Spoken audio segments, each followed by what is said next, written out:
నమస్కారం. ఫైనల్గా ఆ రోజు రానే వచ్చింది. టీ20 ప్రపంచ కప్ ఫైనల్. ఈరోజు రాత్రికి క్రికెట్ ప్రపంచానికి కొత్త రాజు ఎవరో తేలిపోతుంది. టెన్షన్ అయితే పీక్స్లో ఉంది. స్టేజ్ మొత్తం సెట్ అయిపోయింది.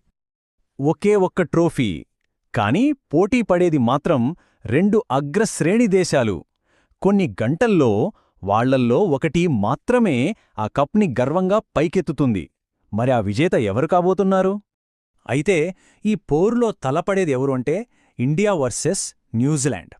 అది కూడా మార్చి 8న ప్రపంచంలోనే అతిపెద్ద స్టేడియం అహ్మదాబాద్లోని నరేంద్రమోడీ స్టేడియంలో.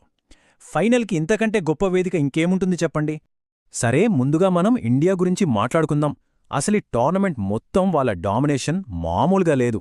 ఒక రకంగా చెప్పాలంటే